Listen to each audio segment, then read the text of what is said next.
Max, disappointing, I think, is probably the overall emotion there, but how do you reflect on 4 days against Worcester? Yeah, opportunity missed, I think, given the context of where we're at in the season. Really good for 2 days, having lost the toss on a good surface. To have a 130-odd 40 lead after 2 days, we normally drive that home, but I thought we were really sloppy yesterday. We made loads of chances, and unlike us in the field, dropped 4 or 5, which meant we would have been chasing less. And then today, what were we, 70 for 2 or something? Yeah, it's one of them days where you scratch your head how that's happened, but that's cricket. We've done it many times ourselves. Obviously there's a lot of emotion. We've just done the finish, but full credit to Worcester. You don't want to make excuses. They've fought really hard to come back from that deficit. As I said, it's credit to them. They kept believing, kept fighting, and in the end fully deserved the victory. And it underlines the importance in elite sport of driving home the chance when you've got the chance of taking advantage of them. It does, yeah. It's not like us to be sloppy. I mean, over the years we're normally really good when we get in front and drive that forward. So something we've got to reflect on. We again had a collapse, which is not great, but on the fourth day when you're chasing, that can happen sometimes, not just on the pitch, but managing a chase and everything that goes with that. So look, it's unlike us. I don't want to be too critical because we've done a lot of stuff well, and 9 times out of 10 I believe we'd have won that game after 2 days. Yeah. What are the main lessons do you think we can learn from this? Obviously every opportunity, take it forward. We've still got some of the season to go. What do you think we've learned out there?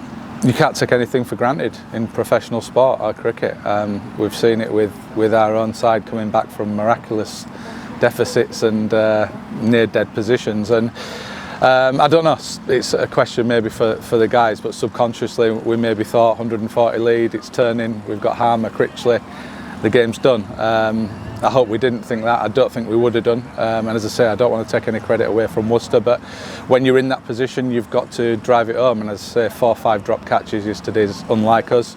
So yeah, once you get in front, you can't let up. And even if you think you're in the driving seat, you've got to go again and make sure you get the points. And we've got a bit of time off now, obviously, a week before we then welcome Nottinghamshire here. How are you going to spend that week off? Are we going to train? Is there anything we're going to focus on specifically?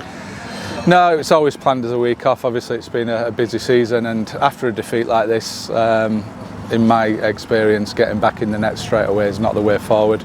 The guys will be hurting up there. As I say, we've only just finished, so it'll be a few days off. We're going to train a couple of days ahead of the Notts fixture. As I say, it's late in the season, so yeah, be disappointed, dust off, but there's still 3 games to go. So our goal is, as always, win all 3 games. And yeah, come back as strong as we can with another game at home. Yeah, and then finally, from a wider point of view, this is obviously Simon Harmer's 100th first-class appearance for Essex. Just a word on him. How influential has he been this season and in 5, 6, 7 years before it? Well, I've done many interviews on him. You can run out of kind of superlatives on what he's done for the club. It's been a toughish year with him, with managing his back and so on. But he's always there. He bowls overs, bats, fields, catches, does absolutely everything. His record's incredible. And again this season, he's contributed. I think people expecting to win every game, and that's a testament to what performances he's put in for a club. He's been remarkable, and if he doesn't take 5, 6 wickets, take 3 one-handed catches and get us a 50, then he's had a poor game. So that shows, the impression and the performances he's put in for us has been unreal.